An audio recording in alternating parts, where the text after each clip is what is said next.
आणि आता देशातील शेतकऱ्यांसाठी एक आनंदाची बातमी, कारण शेतकऱ्यांना अर्ज गिफ्ट मिळणार आहे। पीएम किसानचा हप्ता शनिवारी जमा होणार आहे। राज्यातील 92.71 लाख शेतकऱ्यांना याचा लाभ मिळेल। देशातील 9.7 कोटी शेतकऱ्यांच्या खात्यामध्ये 20,500 शेतकरी बांधवांनो, सगळ्यात मोठी अपडेट तर अखेर पीएम किसान योजनेबद्दलची मोठी न्यूज आपल्या जवळ आलेली आहे। कोणती आहे ती बघा इकडे।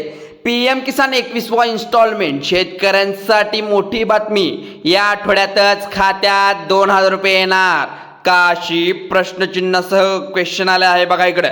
जाणून घ्या त्याचं ताजा अपडेट। तर पीएम किसान 21वा हप्ता देशातील 9.7 कोटी शेतकऱ्यांच्या खात्यामध्ये पीएम किसान योजनेचा 21वा हप्त्याची वाट पाहत आहेत। तर काही राज्य हा हप्ता आधी जमा झाला आहे, असं तरी महाराष्ट्र इतर राज्यातील शेतकऱ्यांना नोव्हेंबरचा दुसरा आठवड्यात हप्ता 2,000 रुपये मिळण्याची शक्यता आहे। तर मुंबईमध्ये झालेल्या मीटिंग नंतर देशातील जवळपास 9.7 कोटी शेतकरी आता पंतप्रधान म्हणजे प्रधानमंत्री किसान सन्मान निधी योजनेच्या 21व्या हप्त्याची आतुरतेने वाट पाहत आहेत। तर दर 4 महिन्यांनी शेतकऱ्यांच्या खात्यात 2,000 रुपये जमा होतात। मात्र यावेळी हप्ता उशीर का झाला? कशामुळे शेतकऱ्यांच्या मनात संभ्रम निर्माण झाला आहे? केंद्र सरकारकडून अद्याप अधिकृत घोषणा झालेली नसली तरी विश्वसनीय सूत्रांच्या माहितीनुसार नोव्हेंबरच्या दुसऱ्या आठवड्यात हा प्रश्न शेतकऱ्यांच्या खात्यात जमा होण्याची पूर्ण शक्यता आहे।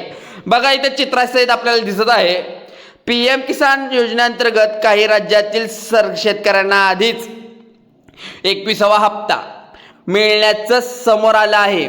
हिमाचल प्रदेश, पंजाब आणि उत्तराखंड या राज्यामध्ये अनेक उलाढाली अतिवृष्टीमुळे पुरांमुळे शेतकऱ्यांचं मोठं नुकसान झालं आहे।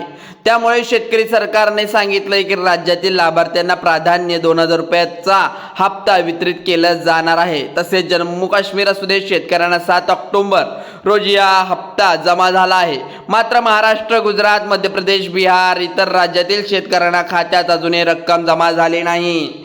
बघा अजूनही 3 ते 4 राज्य झाली आहेत। इथं आपल्याला दिसत आहे की काही महिन्यापूर्वी तर मिळालेल्या माहितीनुसार 21वा हप्ता नोव्हेंबरच्या पुढच्या आठवड्यात देशभरातील सर्व पात्र शेतकऱ्यांच्या खात्यात जमा होईल। मुळात हा हप्ता ऑक्टोबर अखेरी देण्याची तयारी होती, पण काही तांत्रिक कारणामुळे आणि राज्यामधील पडताळणी प्रक्रियेच्या विलंबामुळे तो पुढे ढकलला जात आहे। आता हा संशय सगळ्यांना काय येत आहे, आता निवडणुका पण आल्या आहेत, पण या निवडणुकात जर हप्ता आला नाही तर खूपच अवघड गोष्ट होऊन जाईल। बघा इकडे सध्या केंद्र सरकारकडून अंतिम यादी तयार केली जात आहे।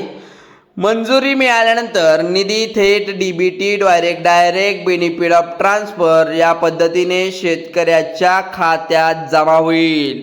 कोणतीही काळजी न करता डीबीटीच्या माध्यमातून तुम्हाला तुमचे पैसे बेनिफिट ट्रान्सफर डायरेक्ट बेनिफिटच्या द्वारे येऊन जाणार आहेत। बघा इथं सरकारने स्पष्टपणे इथं सांगण्यात आले की ई-केवायसी पूर्ण केलेल्या शेतकऱ्यांनाच हप्ता मिळणार आहे।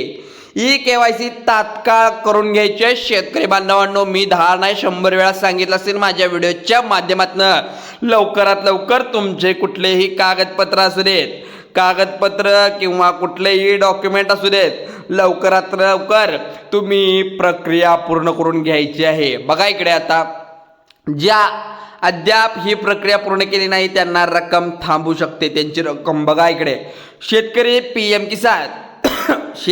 पीएम किसान .gov.in या अधिकृत वेबसाईटवर जाऊन OTP आधारित KYC करू शकता किंवा जवळच्या CSC केंद्रात बायोमेट्रिक पडताळणी करून प्रक्रिया करू शकता।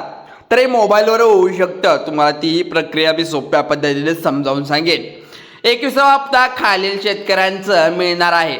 त्यांची यादी म्हणजे आधीचे सर्व हप्ते नियमित घेतले आहेत, पण आधीचे मिळाले आहेत, पण आता नवीन यादीमध्ये पण काही माणसं ॲड झाली आहेत, काही शेतकरी ॲड झाले आहेत। त्यांना पण लवकरात लवकर हप्ता कागदपत्री गोळा केल्याशिवाय मिळणार नाही।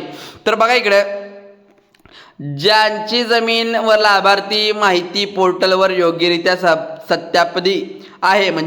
सत्यापित म्हणजे डेटा पूर्णतः सेव्ह आहे, योग्य ती माहिती तुमच्यापर्यंत पोहोचली आहे, त्यांना हप्ता मिळणार आहे. ज्या खात्यात आधी आधार क्रमांकाची माहिती जुळते, चुकीची माहिती दिलेली किंवा त्या खात्यात तपशिलात विसंगत असलेली माहिती शेतकऱ्याचा हप्ता थांबवू शकते. बघा इकडं चुकीची माहिती जर तुम्ही देत असाल तर तुमचा हप्ता इथे थांबवू शकतो. तर दरवर्षी शेतकऱ्यांना या योजनेच्या अंतर्गत 6,000 रुपये ते 3 हप्त्यामध्ये मिळतात. सध्या रब्बी हंगामाची सुरुवात असल्याने बियाणे, खत आणि सिंचनासाठी निधी गरज वाढली आहे. त्यामुळे शेतकरी वर्गाने केंद्र सरकारकडे हप्ता लवकर जारी करण्याची मागणी केली आहे. त्यामुळे सरकारने हे काम करून घ्यावे. कृपया PM किसान असू दे, नमो शेतकरी असू दे, लवकरात लवकर हप्ता वितरित करायचं काम सरकारनं हातात घेतलंय. त्यामुळे फक्त तुमचं एक काम आहे ते eKYC करणे आवश्यक आहे. हे जर तुम्ही केलं तर कुठेही अडथळा येणार नाही. त्यामुळे शेतकरी बांधवांनो, तुम्ही लवकरात लवकर हे काम करून घ्या. चला तर व्हिडिओ आवडल्यास लाईक करा, शेअर करा आणि सबस्क्राईब करायला विसरू नका. कारण अशीच अपडेट, अशीच महत्त्वाची माहिती तुमच्यापर्यंत मी पोचवत राहीन. कारण की PM किसान असो, नमो शेतकरी असू दे किंवा लाडकी बहीण असू दे, सर्व माहिती, सर्व डिटेल, ताज्या घडामोडी आपण आपल्या या चॅनलवर सांगत असतो. आत्ताच बेल आयकॉनला प्रेस करा आणि सबस्क्राईबचं बटन दाबा आणि तिथं नोटिफिकेशनवर दाबल्यानंतर सर्व तुम्हाला येऊन जातील आपले सर्व व्हिडिओ. चला तर जय हिंद, जय महाराष्ट्र.